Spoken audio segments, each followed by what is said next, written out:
नमस्कार, मैं हूं विद्याशंकर तिवारी। बात पते की लेकर के आया हूं, आपका स्वागत है। और जो इशू है वो है कोलकाता में जो कुछ भी चल रहा है, दिल्ली से लेकर के कोलकाता तक पूंजी घोटाले को लेकर के, इस पर चर्चा में भाग लेंगे हमारे सहयोगी विष्णु शर्मा। बड़ी तेज आंधियां हैं। सुप्रीम कोर्ट से सुप्रीम आदेश पारित होने के बावजूद कोलकाता में राजनीतिक जमावड़ा धीरे धीरे लगने लगा है। वहाँ पे विपक्ष के नेता पहुँचने लगे हैं और इधर बीजेपी ने भी अपने नेताओं को पश्चिम बंगाल में झोंक दिया है। उत्तर प्रदेश के मुख्यमंत्री योगी आदित्यनाथ, मध्य प्रदेश के पूर्व मुख्यमंत्री शिवराज सिंह चौहान और बीजेपी नेता शाहनवाज हुसैन। योगी आदित्यनाथ से दोबारा लीजिए।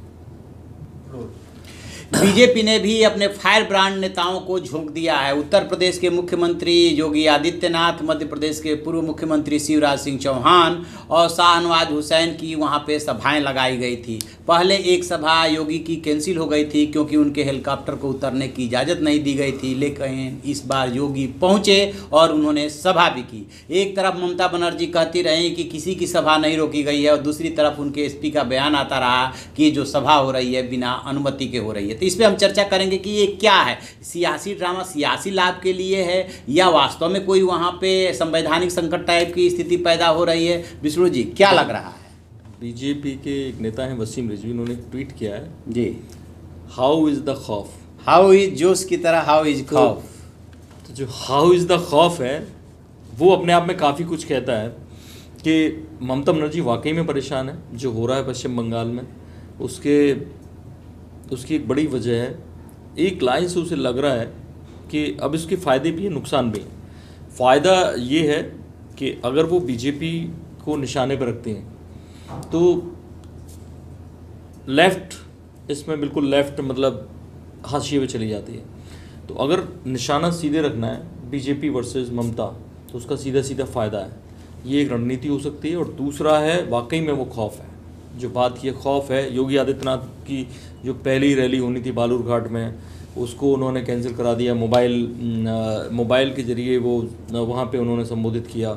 दूसरी रैली पुरुलिया में होनी थी और उसके साथ साथ बांकुरा में होनी थी, तो हेलीकॉप्टर की इजाज़त नहीं दी गई और वो फिर रांची पहुँचे और रांची से हेलीकॉप्टर लेके बगल के बोकारो आए और बोकारो से उन्होंने सड़क मार्ग से आए और बांकुरा की तो कैंसिल ही करनी पड़ गई। तो ऐसे में खौफ क्या है, योगी आदित्यनाथ से इतना खौफ क्यों है? और योगी आदित्यनाथ को उन्होंने कमेंट भी किया कि आप अपना यूपी चला नहीं पा रहे हो, आपके यहाँ इतने लोग मारे जा रहे हैं, लिंचिंग हो रही है, ये सारी चीज़ें उन्होंने बात की। तो योगी का वाकई में खौफ है और योगी ने वाकई में वहाँ सवाल भी उठाए। योगी यानी ध्रुवीकरण, सीधे ध्रुवीकरण, एकदम ध्रुवीकरण का मसला है। एक और मसला आ रहा है, दो वजह से ममता बनर्जी को खौफ हो रहा है। एक तो योगी के चेहरे से, चूंकि वो हिंदुत्व के चेहरा है।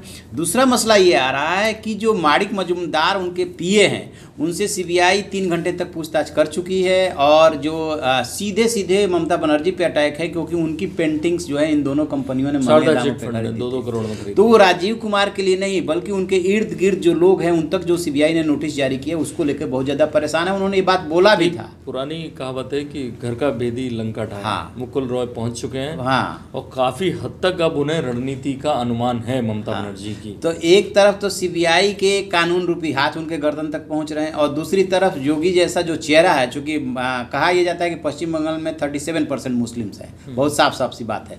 तो इस बार जो बीजेपी ने टक्कर लिया है वहाँ पे योगी जैसे चेहरों की वजह से सीधे ध्रुवीकरण का उन्हें डर लग रहा है और उसमें निश्चित रूप से बीजेपी को फायदा होगा।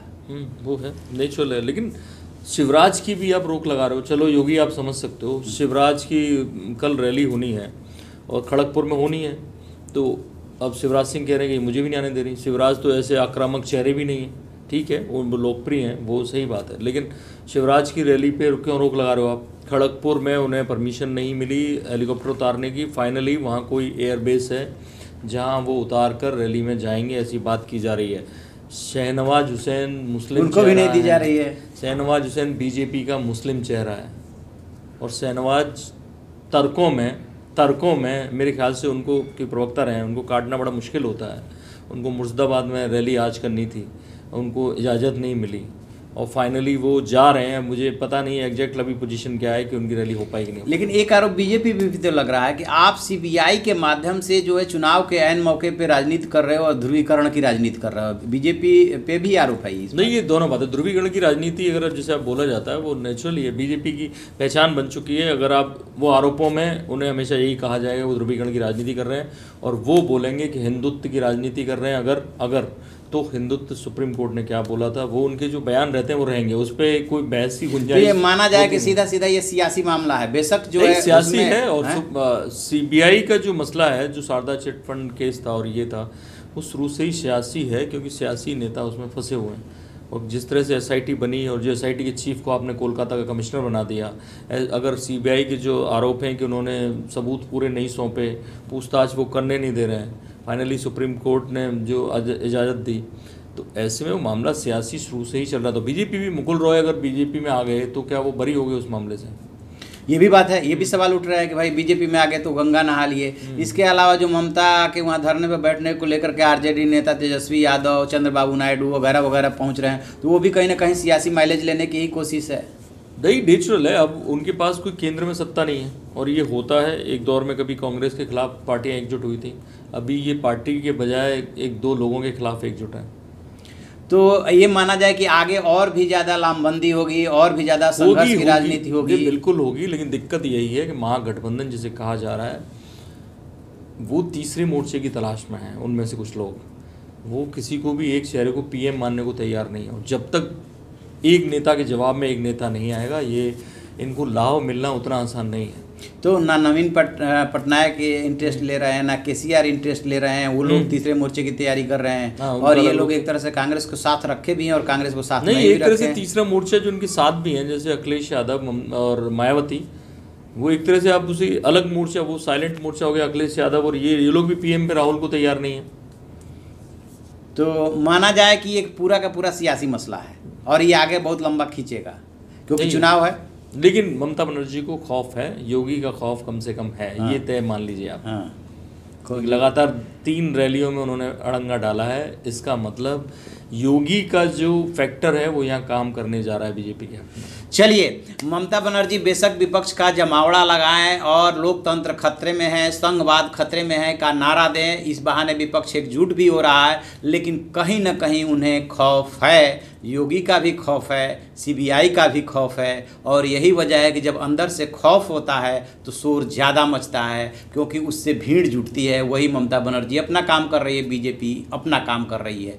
तो आपको यदि हमारी ये वीडियो पसंद आए तो उसे लाइक कीजिए, शेयर कीजिए और कमेंट बॉक्स में जा कर के अपना कमेंट जरूर लिखें। Thank you.